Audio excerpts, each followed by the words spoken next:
Hello everyone and welcome to the INFINI Podcast, a platform powered by INFINI Concept Agency where we discuss all things F&B with top professionals in the UAE. A humble approach to the successful stories, struggles, trends and secrets that are shaping the industry. Well, today I would like to welcome Roberto Segura, founder of RIS Hospitality and the Head of Culinary at INFINI Concepts. Hi Roberto, how are you today? How are you, Maria? Thank you very much for having me today. Well, it's my pleasure. Roberto has over 17 years of experience around the globe, and I'm not going to tell you much about him because he's going to tell us everything about it. And I do talk a lot when somebody asks me so. No, but your stories are always interesting. So let's start with it. Just let us know about your culinary journey, Roberto. Yeah, so everything started when I was a young kid, actually. When I was around 11. I was my discovery for passion about cooking. Then later on, obviously, I did my small things in the kitchen with my parents, without them, etc., etc. But then when I had to take a real decision by around 16 years old when I finished school, so I say, I want to be a chef. And my parents say, no way. By the way, you are from Peru. This is something important because it's something that shaped as well your career, right? 100%. Yeah. As you know, Peruvian cuisine is one of the most important cuisines in the world at the moment. Obviously, at that time, it was just starting to become a good thing, a good trend. When your parents told you that you cannot be a chef. Exactly. At that point, it was like, no way. Right? Nobody started to be a chef at that point. So I was one of the first ones that did it. Actually, I convinced my parents later on. They support me, and they support me still until today. And I studied in Peru. I work in Peru since 17 years old. I started working in the kitchen. Always fascinated by passion, by learning, by products, by discovery. I always liked to do a lot of things with my hands, so for me it was perfect, be chopping onions all day. And crying. And then opportunity came. I traveled to Argentina to do a course in modernist cuisine and vanguardist cuisine. And then I found a very good job over there. And I wanted to live my life in Argentina. I didn't want to move from there. I was happy. But then another opportunity came up to open a restaurant in Mexico. Oh, wow. Which I did. We opened very successfully a Japanese Peruvian concept, which is called Nikkei cuisine, that we can talk about Nikkei later on. The name was Osaka, and that was one of the biggest challenges in my career because it was a very high-end restaurant, very big, where I learned a lot. The chef mentor that I had there, he was incredible, knowledgeable. He was very, very good at what he did. And in that path, I met another chef, which became another mentor, called Richard Sandoval. And he is a Mexican-American chef. He has around 60 restaurants around the world, including Dubai. So his first restaurant in Dubai was Toro, and that's why I came to Dubai. I came to Dubai to open a Latin American pan restaurant. Actually, Toro is well known. Most of the people know about it, so yeah. Yeah, it's still successful after 11 years, which is a very good achievement. And with that, I start feeling the feeling to have a discovery journey on my own, right? So I wanted to do my own recipes. I wanted to become my own mentor. I wanted to be the one that directing the kitchen in general. Because at that point, I had very good mentors, but I was just following recipes, right, executing it. So would you say that in the UAE is where you actually found the place where you really wanted to start taking ownership of your career, no? Like really creating and... Well, yes, the UAE is an amazing country to really get to do whatever you want. A lot of opportunities. It is an amazing country, and yes, definitely UAE gave me the opportunity to do this discovery process of taking ownership of my own recipes, of my own cooking style. Obviously, in this country, you have so many opportunities that comes quite faster than in other countries. So at a young age, I started to creating my own path. So when I was 25, if I'm not mistaken, when I was 25, I got the first position as an executive chef in Dubai in a restaurant called The Act in Shangri-La Hotel. And that was the first Peruvian restaurant in UAE. But it was also have a lot of show, have a lot of interactions. It has let's call it cabaret kind of style of show, very New York style, which I love. I love because for me, a chef is a performer, right? He's an artist. So we are very well related to anything that has to do with arts, with visuals, with dancing. You know, it's with all creating all the time. Correct. So yeah, I started this restaurant, which was extremely successful at that point. But again, at one point, I felt like, okay, I want to do my own thing now, you know, like I want to own my thing. I want to put my own ideas. So then I started looking for partners. I created a concept called Waka. That was a Latin American restaurant with a lot of big essence of Peruvian food, where I put in every single sense all my personality. I put my feelings, my food, my style. When you walk into that restaurant, you could have see myself, you know, like I can see my colors, I can see the things that I like, the materials that I like. So it was great. That opened in 2016, and we together opened with the same company a cafe eatery that for me was something completely new, because at this time I was more into fine dining or fun dining, as I call it. Cuisine, it's, you know, it's good. to have fun with the food, absolutely. more than to be stylish. Exactly. Pretending. You can be refined but still have a lot of fun, not just to be so stiff, right? Like correct. More casual. 100%. So I opened a cafe that was kind of healthy, but to be honest, it was inspiring a trip that I had to New York. It was a culinary trip, so I ate in many places over 10 days. In New York, I was just walking all the streets of New York, looking for places, eating. I put like 6 kilos on weight. But it was a great experience, because then I came up with a menu that actually for me was great. It kind of hold a healthy concept in the back, but we mix cuisines from all around the globe. And it was very successful in Dubai Design District, which is an icon of design right now, which I love again, because I was, you know, I always say that Dubai Design District feels like a university. It's like a campus. It is a bit, right? Yes.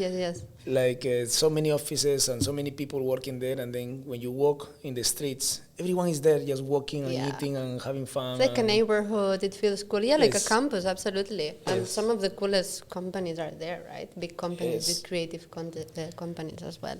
Correct. Yes. And I also explore the catering opportunities, right? So we opened a company called Craft Catering Events by Roberto Segura, which was doing very well, more focused on corporate events than weddings and stuff like that. So I explore the three options, right? I explore the fine dining, Latin American essence cuisine that I have, the organic, healthy eatery, and massive catering thing, you know, like masses, which is completely different. And I was in charge of 3 of them, which is it was a big challenge, but I love it. I love it from beginning to end, and that lasts for a couple of years. Unfortunately, during the pandemic that hit us all very hard, the company had to close. So I actually left before that, but the company closed during the pandemic. When I left, I had in mind, okay, so I did A, B, C, D, E. Now it's time to do something new. Okay, so what is going to be next for me? What is my next chapter? So do I want to be the executive hotel chef in a hotel? Not really. Do I want to take care of one single restaurant, small eatery, this and that? Not really. So I say, okay, I'm going to open a consultancy company. So what I did, I create and I found RS Hospitality Consultants in 2019. And since then, I have been doing a lot of different concepts, which is what I love, because I love to create. Yeah, this exactly. is my thing, right? To create Peruvian food, to create Korean food, to create Japanese food. One of the concepts I did, it was an ice cream shop.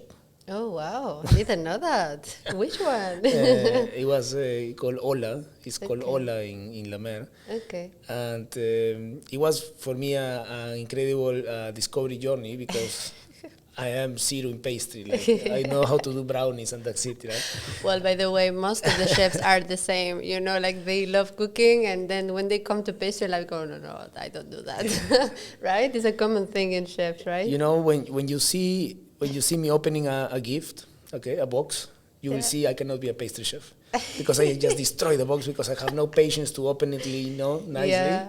So, and the pastry Exactly. chefs have this patience, right? Patience, and they have to small. follow the recipe exactly as it is. And yeah. Stress me out.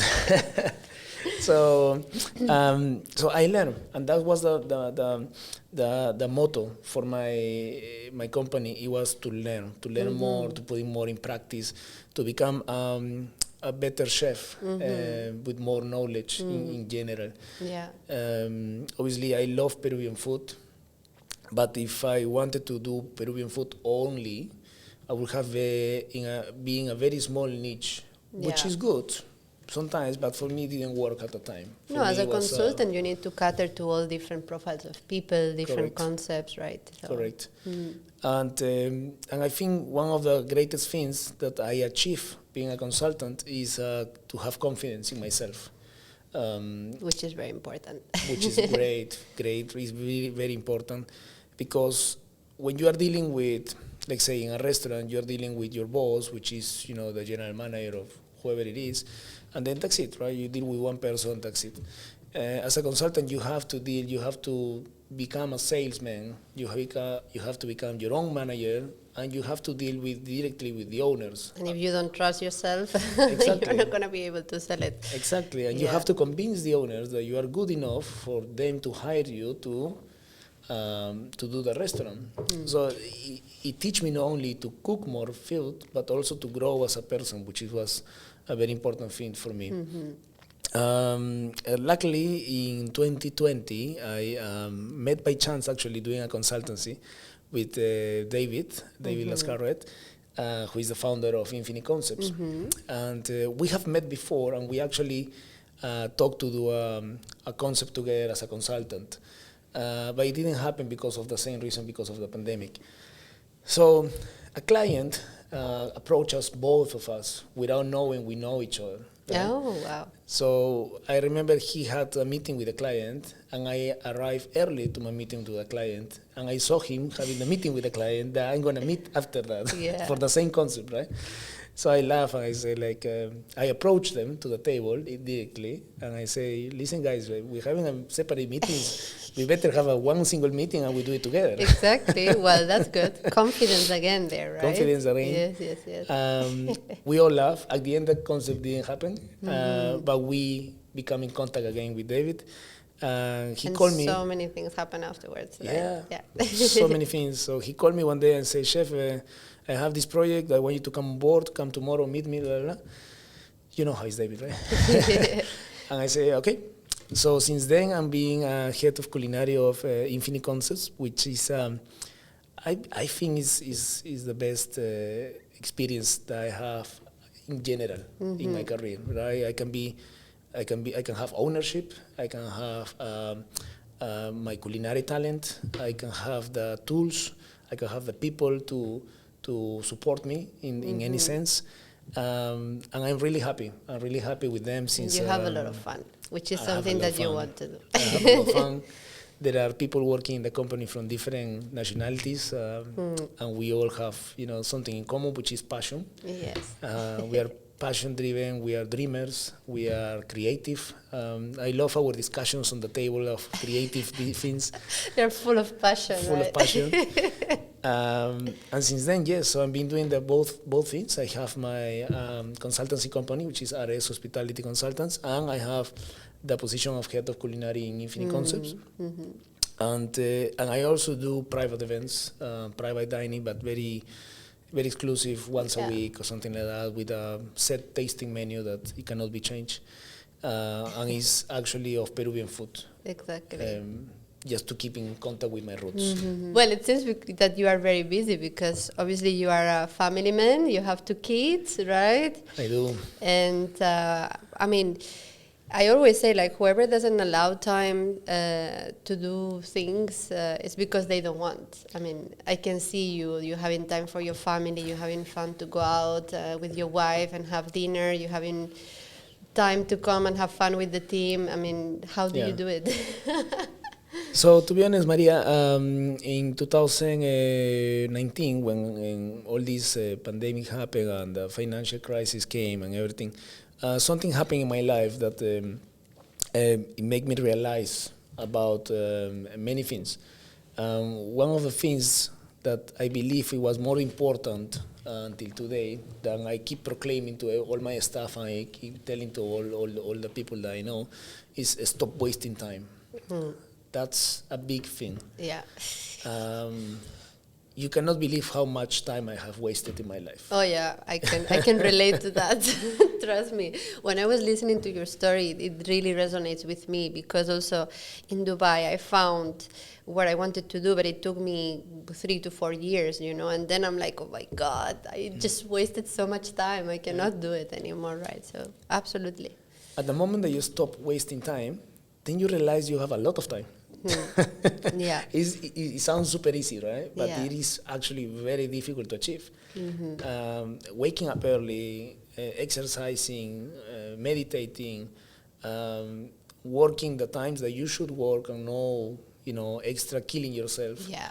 And then the time that you have free dedicated to what is really important, which is yourself and your family. That's basically what is important. If you don't have family, you might have family somewhere, right? If you don't have family here, maybe dedicate 1 hour in Zoom with your family back home, right? It's like, it's time well spent. Yeah, absolutely. Right?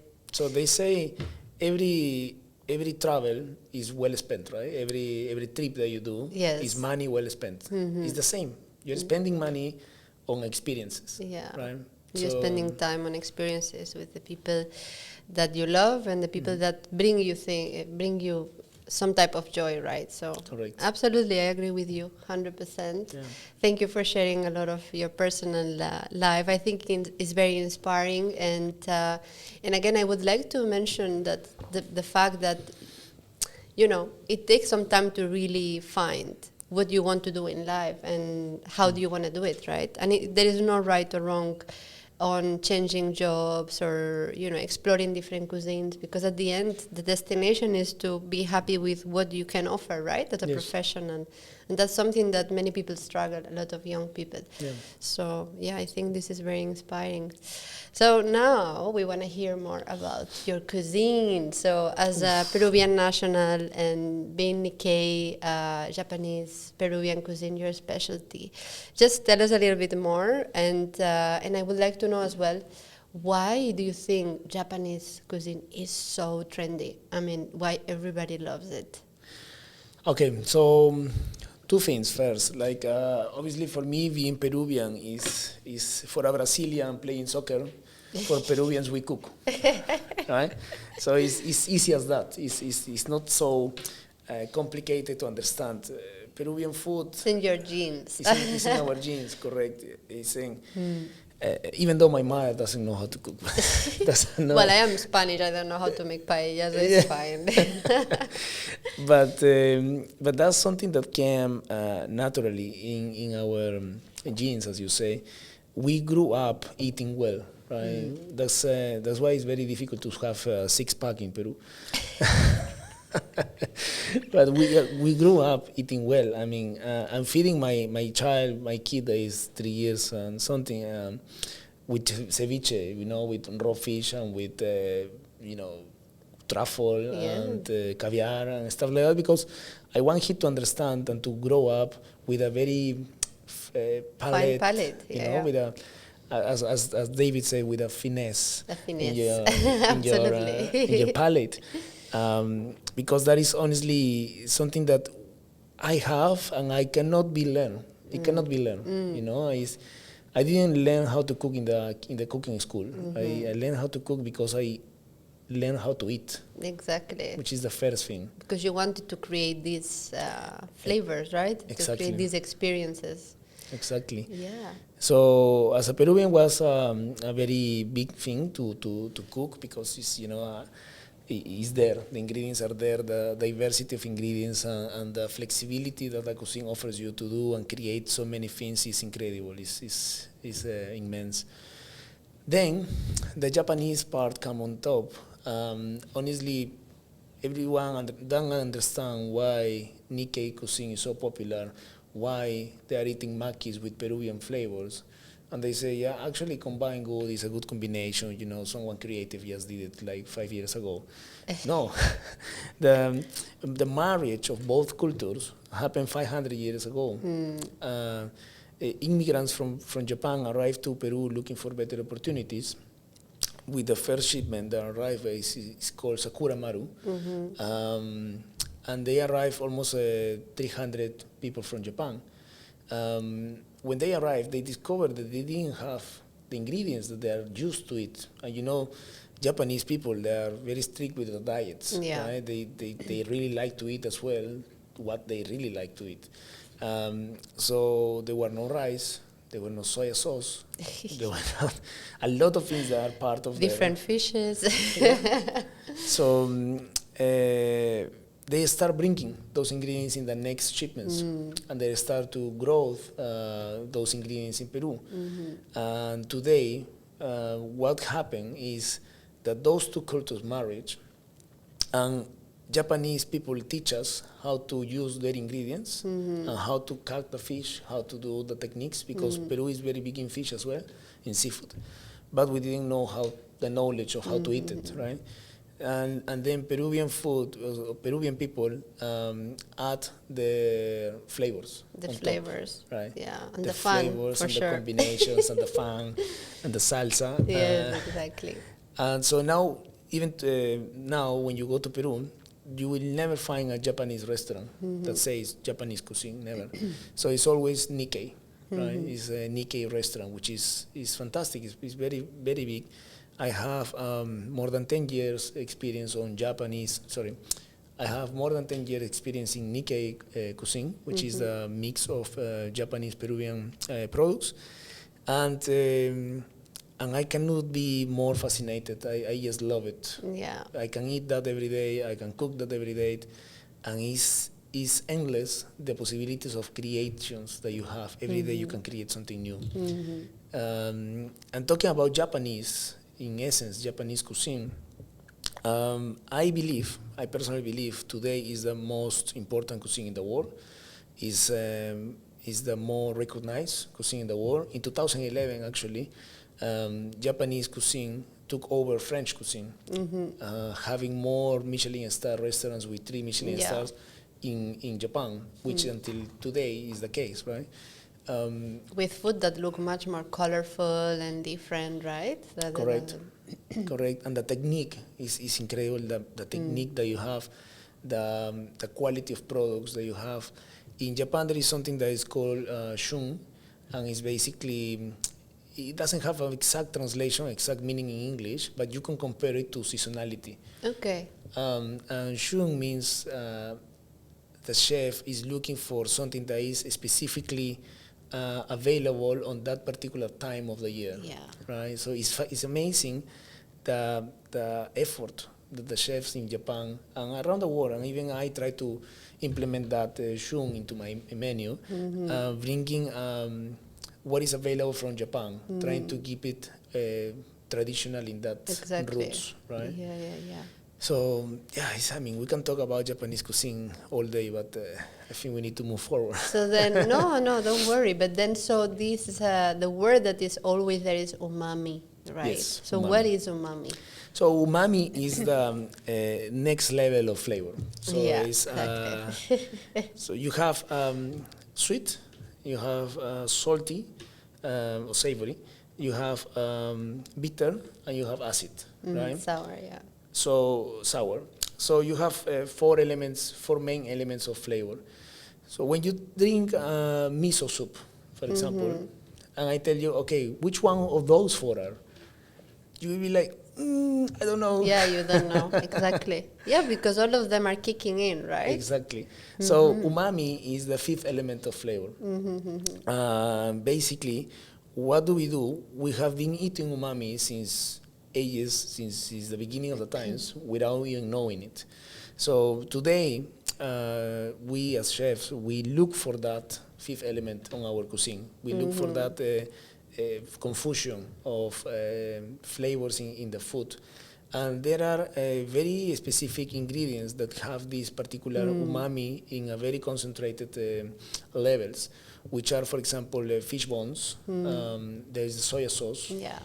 There is, for example, an element that is kind of taboo, right? It's kind of taboo. I'm talking about taboo. We'll talk about something else. it. But it's something that many chefs say, no, I don't use that. I don't use that. It's a glutamate monosodic. It was MSG basically. MSG, Yeah. correct. Yeah. And MSG, we can do another podcast about MSG. I know. Because it's so controversial. It's so different to understand. But to be honest, we are getting MSG from natural sources. Exactly. Right? And I think that's a big difference, right? That Exactly. you guys bring it up with the raw products. With the raw products. Yeah, it's not like when you buy these noodle soups in the shop. Yeah. This is pure MSG artificial, right? You Correct. can feel but still people want to eat it again. So Yes. if you get it with the raw ingredient, then it's like, Yeah. exactly, another level. Yeah. It's another level. It's another level of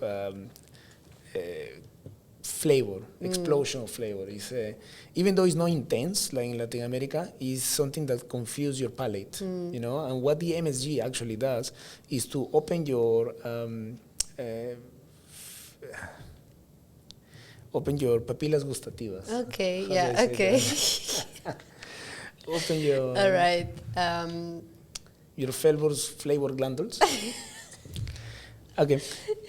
What actually MSG does is to kind of it makes you open your sense to taste much more, right? Yes, like you correct. can taste in a deeper level somehow. Yes. So what MSG does is actually to become very sensible in your taste buds, in your tongue, in your palate, in your mouth, that you actually are feeling much more intense. It's not that we are adding flavor to the food, it's that you are feeling it. It's much enhancing well. the experience. Exactly. Exactly. So Yeah. it's something. It's beautiful how much you can talk about this. I know. No, but the thing is that it makes you want it to have it again and again and again, because these, again, now I totally get what you mean, like, because the experience is enhanced so much that it stays in your memory, no? And not only in your normal memory, you can feel it, you can salivate it somehow, you know, and you want to have it again. Yeah, I do have this a lot with Korean food as well. Korean, Japanese, I mean, it's like... It's addictive, right? It's addictive, exactly. That's what it is. And that, talking about taboo and talking about all of these things that are different. So, yeah, your new project is Taboo, right? Which I am also part of it. And it's going to open the doors at the end of this month. And I would like to hear more about it from your point of view. Of course, the cuisine, what guests can experience, and what is taboo. Well, we cannot talk about taboo, right? It's a taboo. No, secret. So basically, taboo is exactly that, right? Something that you don't want to talk about it, but you really want to talk about it, right? It's quite confusing. It's quite, it's such an experience. From the moment that you do the reservation on the phone to the moment that you arrive to the elevator, it might be something surprising. It might not be the same every day because this is what exactly we want to achieve, because we will have the Shun philosophy, right? To have what is available on that moment, we will do it. The moment that you enter the restaurant and then suddenly the hostess is receiving you in a makeup that have 6, 7, 8 pair of eyes in their face, and you don't know which one to look, right? It's like, what is going on here? Where am I heading? Because taboo is a combination of modern Japanese cuisine and then theatrical elements, right? Correct. Exactly. Correct. Yeah, so it's important to mention that it's not a dinner show. Yes. So we are totally differentiating from any other dinner show available in town than to a theatrical approach. Exactly. It's more into art. And the art, you can see it from the food perspective, from the drinks perspective, from the way of the waiter is attending your table, and obviously to the show element that is such an amazing experience that not necessarily it will happen on the stage, but it will happen everywhere around the restaurant, even next to you. You might not even realize you were sitting next to a performer all the time. So it's a surprising element, basically. We have a lot of surprises coming up from the kitchen as well.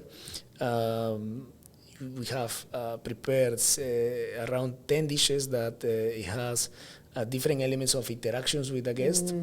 And we also have taboo section, which is don't tell anyone. something that no, of course you can. I was just joking. It's something that is a section that is it has two functions. It has two meanings. One is to play a little bit with your mind. Now is to play with your senses, with your mind, with what you are seeing, but what you're eating. But the other sense for me as a chef as well is to be attractive to connoisseurs of food, to the Michelin star that sometime will come soon to Dubai, to the 50 best, for example, to all these food critics, they will not just go and eat the black cod with miso that everyone have, absolutely. But they will have something specific to look at technique, at art, at senses, opening senses, and obviously a powerful flavor on it. Yeah. Well, sounds amazing. So Taboo is going to be located at the San Regis downtown on the 23rd and 24th floor, right? Correct. And I know we're going to have as well a club on the 24th floor. So which is in the other side. It's called the other side. So it's super, super exciting. I'm also part of it, and it's really amazing. I had the pleasure to try some of the dishes, and they are amazing, obviously. So I can't wait to see the final product. And I know you are also taking this project as in a very personal approach, right? Yes. You see this like your baby. I mean, I see that the whole team at INFINI Concepts are really building up this like their own baby, which is amazing. But you told me like, this is it. This is where I want to do the biggest step. Yeah, right? Definitely, because the book have such a potential. I believe the core team that is in charge of this, obviously including you and the operations managers and David and everyone that is involved, is putting so much passion, dedicating so much time and knowledge. And we are actually not only trying to make a difference in the market, but we are achieving that. So I can see that it's happening. I opened 27 restaurants in my career. I did 27 openings. And I truly believe I never enjoy an opening like the one I'm doing right now so much. I've been working in this project since October, so it's almost 6 months on this. And I have no single day of doubt about it. I put it on my mind that we're going to be achieving step by step every single year new challenges, new goals, and rewards. In terms, the biggest reward for me obviously is that the food is amazing and the people enjoy it, but also it's nice to be recognized as a chef. So obviously awards like 50 Best, Michelin Star Guide, Time Out, BBC, etc. are important for my career. And I don't see myself doing something else for the next years to come other than expanding this brand across another countries. Absolutely. Yeah. That's what we should do. Yeah. There's no doubt. The team behind is amazing. I mean, with all different backgrounds in nightlife, in fine dining, and everything is really, really gonna come up together very, very nicely. So yes, you already say a little bit about what the guests can expect at Taboo, but if so it's all about theatrical, all about it's about a very complex lifestyle in a very simple way. Okay, very complex lifestyle in a very simple way. Yeah. Is when you have so much to offer, but then you realize that the less is the better. So we're trying to put that together, give a unique experience to guests, to the customers. Today, customers, and even in Dubai, we are a little bit spoiled. Yeah, very spoiled. To have a successful, amazing menu is not enough. It needs to be complemented by an amazing service, a great atmosphere, and if you have a theatric element on it, a show element on it, then it's just the berry on top of the cake. Exactly. So yes, we are targeting very high-end population as well. Taboo will be an exclusive place to cater for the most exigent palates in Dubai, and I do want criticism. I do want people to come and tell me, you know what, I think this is that, this is like that. And I will take it. I will take the feedback. Absolutely. And we will improve. That's the only way forward. Correct. Right? To just take it nicely. Actually, it's fun because chefs are seen like as people that don't really receive well critics. Yeah. But I think this is changing a lot because, again, you chefs are now as well becoming the face of the restaurants and everything, right? And that actually takes me to the last point. I mean, you need to know that Roberto is actually a sensation in the UAE. Yeah. He also has time to do a lot of media content. You had your own podcast before. You did a lot of videos with recipes.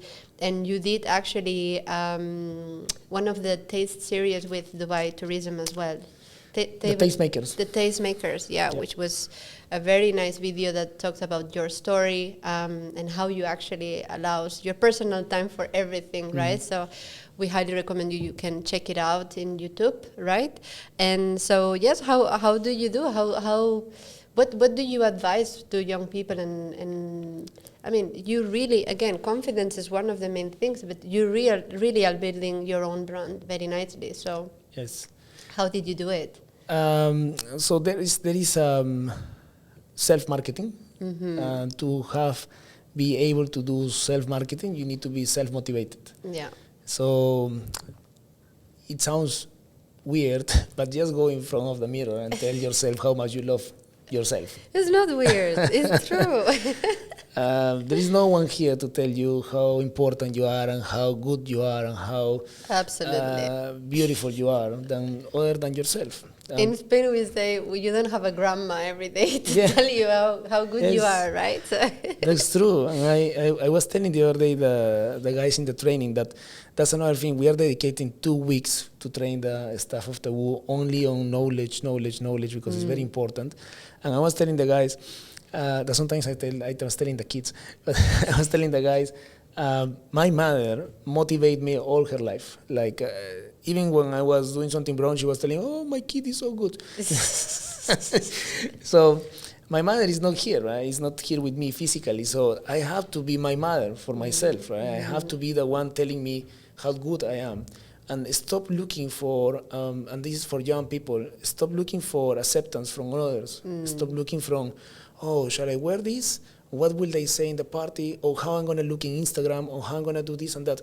Just be yourself. Exactly. Be yourself. Be natural. Be raw. And that's important, to be raw, to be as you are. If you come across like a weird person, like this guy is crazy, or look at the shoes they have wearing from Simpsons in a very formal environment, you don't care. It's yourself. Yeah, right? Absolutely. And you love the way you are like this. So you do that, you put passion on what you're doing, and you have faith to back up your passion, then I'm sure you're gonna achieve all your goals and become you really want to be. And one thing that everybody thinks is like, oh, I am not good on camera, I'm not good talking.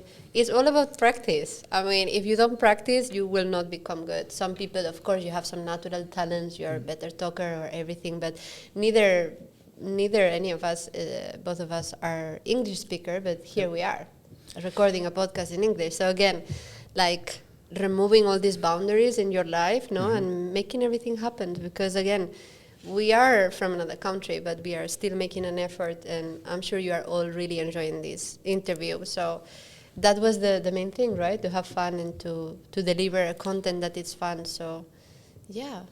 To have fun, that's an important thing. Any job that you're doing, if you have fun, you will do it successfully. At the moment you're doing it successfully, you will grow up very fast in your career because people will see that you are actually all in for that. If you hate a job, pass, leave it, find another thing. Yeah, absolutely. Don't get stuck in a 9 to 5 job. Don't waste your time. Don't waste your time. And that's something I applied since the beginning. When my parents told me they don't want to pay for my career for being a chef, I told them, okay, I'm gonna waste 5 years of my time, of my life.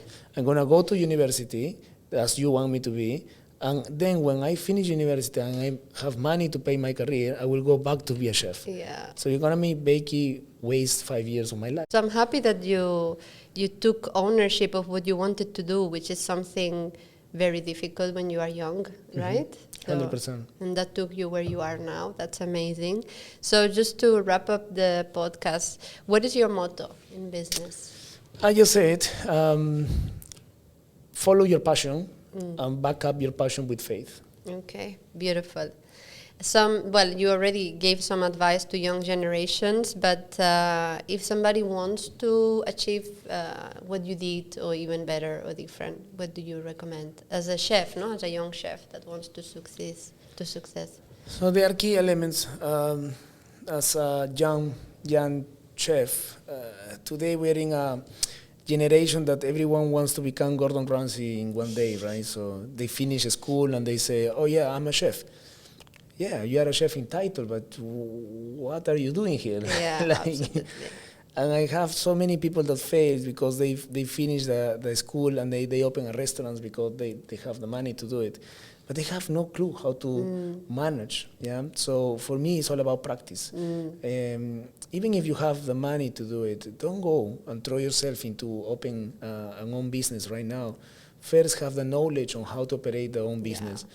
Have the knowledge of see what is happening in the back of house, what is happening in the front of house, what is happening in every single section of a restaurant, of a real restaurant.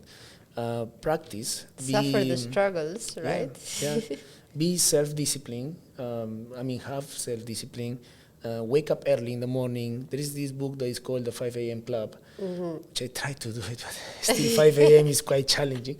But in any sense, it tells you wake up early, right? Wake up early and start your day early, and then dedicate 1 hour of that for yourself, right? Because it's the most important hour that nobody will bother you at 5 a.m., right? Everyone is sleeping. So your phone will not ring. You will not do anything. So it's 20 minutes of each thing. It's 20 minutes of exercise, 20 minutes of meditation or praying, and 20 minutes of getting knowledge. That means reading or listening to a podcast or anything that will bring you knowledge. That is the best hour spent in your life. Absolutely. That's very good advice. Yeah. Thank you. And then the last one, you mentioned a couple of them, but do you want to mention a mentor or someone that you always looked at in your career or since you were a kid? See, definitely there is a combination of people that I look at. I'm actually looking for a mentor. If anyone is out there and wants to mentor me, I'll be glad to in more into a finance perspective. Okay. But definitely my first mentor was my brother. That's a mentor that I still look after every single day. Important chefs like Cristian Bravo in Peru, Virgilio Martinez for number 4 in the world. That I work with him, I had the opportunity to work with him, and his philosophy is just something else. Richard Sandoval in the perspective of a businessman, how a chef become a businessman. There are so many of them, but definitely always looking for new mentors. To have a mentor, you don't need to really be connected physically with that person. You can look for people that are out there.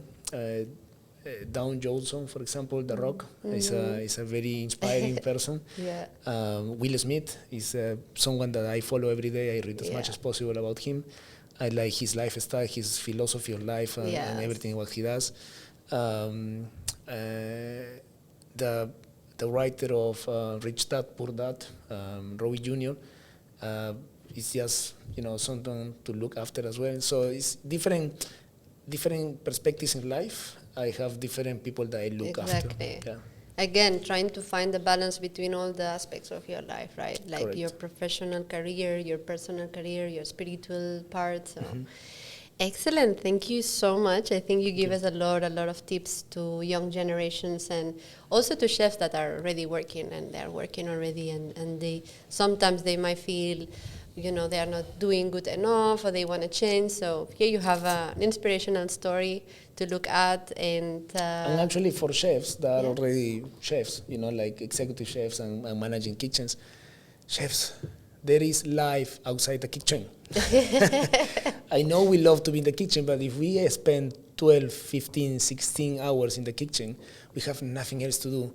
And we are missing knowledge, we are missing family, we are missing friends, we are missing social life, and that is all very important in our life. Absolutely. Excellent. Thank you for this last advice, and I really had a lot of fun. It's always a pleasure to talk to you. And you can follow Roberto on his Instagram. You want to just... It's like my name, Roberto Segura, __, because somebody else took the Roberto Segura without underscore. So. Okay. And of course, you can also follow him in our INFINI Concepts channels. He's always there. And Roberto, it's really a pleasure to work with him because he's so media oriented and he understands the power of branding. So thank you so much for being here. Thank you, Maria. Such a pleasure to work with you and to have this conversation. Thank you. Have a good day. Have a good day too. Bye-bye. Bye. Thanks to all the listeners that have chose to listen to us today. Don't forget to share and subscribe to our channel for more insights about the F&B industry. You can learn more about INFINI Concepts Agency at our website, YouTube channel, Instagram or LinkedIn. All the details under the video description. See you at the next episode of the INFINI Podcast.